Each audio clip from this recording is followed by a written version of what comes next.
మనకి టక్కున గుర్తుకొచ్చేది RK beach. ఎందుకంటే విదేశీ పర్యాటకులు సైతం ఈ సుందర అందాలను చూసేందుకు పెద్ద ఎత్తున విశాఖ వస్తూ ఉంటారు. బీచ్ అందాలను అభివృద్ధి చేయాలని గతంలో బీచ్ ఒడ్డున కొబ్బరి చెట్లు నాటారు. గోవా తరహాలో విశాఖ సాగర్ తీరం వెంబడి కొబ్బరి చెట్ల నీడలో కూర్చొని సముద్రపు అలలను చూస్తూ బీచ్ అందాలను ఆస్వాదించేవారు పర్యాటకులు. వరుస తుఫాను దాటికి బీచ్లో గతంలో నాటిన కొబ్బరి చెట్లు నేలమట్టమయ్యాయి. వాటిని సరిచేయడానికి ఎవరూ ప్రయత్నించకపోవడంతో అవి అలాగే నేల కొరిగి ఉన్నాయి. ప్రస్తుతం బీచ్లో నీడ లేదు. బీచ్లో కాసేపు సముద్ర అలలను చూస్తూ గడపాలంటే చెట్ల నీడ అవసరం. రాబోయేది ఎండాకాలం. పర్యాటకులు ఇప్పుడే ఎండలో అవస్థలు పడుతున్నారు. విశాఖ ఆర్కే బీచ్ వసతులపై బిగ్ టీవీ అందిస్తున్న స్పెషల్ స్టోరీ.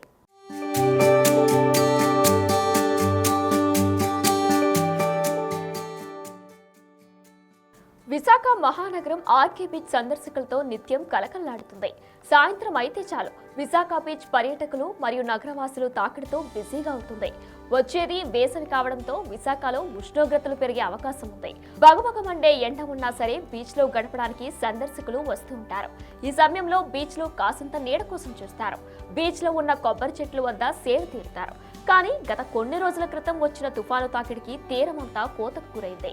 అక్కడున్న చెట్లు విరిగిపోయాయి. మళ్లీ అక్కడ చెట్లు పెట్టే విధంగా అధికారులు చర్యలు తీసుకోలేదు. రానున్నది వేసవి కాలం కావడంతో పర్యాటకులకు చాలా ఇబ్బందులు ఎదురవుతాయంటున్నారు స్థానికులు. నీడ కోసం, మంచినీటి కోసం తగిన వసతులు ఏర్పాటు చేయాలని కోరుతున్నారు. ఇది సౌందర్యాన్ని చూడడానికి అలాగొచ్చాను. వచ్చేటప్పుడు ఇక్కడ ఎండ విపరీత దారుణంగా ఉంది.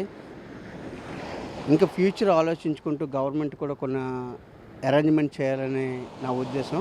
అలాగే ఫ్రెష్ వాటర్, డ్రింకింగ్ వాటరు, అలాగనే మంచి వాటర్ ఒకటి జనాలు వచ్చే ఫ్యూచర్ గురించి సముద్ర ఈ అందాన్ని చూడడానికి, సౌందర్యం చూడడానికి చాలా జనాలు వస్తుంటారు. వాళ్ళని ఉద్దేశించి ఫ్యూచర్ గురించి వాళ్ళకి ఏవి ప్రొవైడ్ చేస్తే బాగుంటాయి, వచ్చే జనాలకి ఎలాంటి సౌకర్యం కల్పించాలి, తర్వాత నుంచి టెంట్లు ఏర్పాటు చేయటం. ఎండ తీవ్రత పెరుగుతూనే ఉంటుంటుంది. మార్చి, ఏప్రిల్, మే నెలలో అయితే ప్రతి ఒక్కరు ఇక్కడ రావడానికి ఆకర్షిస్తుంటారు. ఎందుకంటే కూల్గా ఉండే ప్లేస్ కనుక ఈ అందాన్ని చూడడానికి చాలా జనాలు వస్తుంటారు. వాళ్ళని ఉద్దేశించి వాళ్ళకి ఏది చేస్తే బాగుంటుంది, జనాలు పబ్లిక్ అంతా అంటే గవర్నమెంట్ ఏమంటే ఎవరు జనాలు ప్రతి ఒక్క మంచి ప్రదేశాన్ని సందర్శించుకు వస్తారు. అలాగే ఇక్కడ లోకల్ వాళ్ళు కాకుండా విదేశాల నుంచి వస్తుంటారు.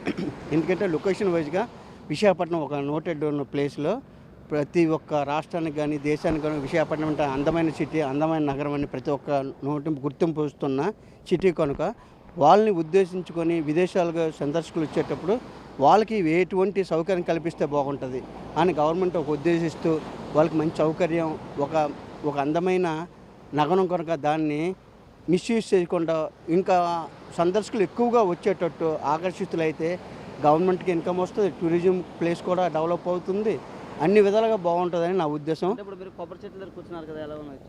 ఇంకా విపరీతమైన ఎండ తీవ్రత ఎక్కువ ఉంది కనుక షెల్టర్ ప్రొవైడ్ చేస్తే బెటర్ అనిపిస్తుంది నా ఉద్దేశం. ఇంకేం కాదు, అందరికీ నన్నే కాదు చాలామంది వస్తున్నారు. నేనంటే ఏదో చెట్టు కింద ఉన్నాను. అలాగే ఎక్కువ క్రౌడెడ్ పెరిగే కొద్దీ ఎక్కడ కూర్చుంటారు, వాళ్ళకు కూడా ఉండడానికి వీలు పడట్లేదు. మంచి ప్లేస్, మంచి లొకేషన్ కనుక మీరు అరేంజ్ చేస్తే బాగుంటుందని నా ఉద్దేశం.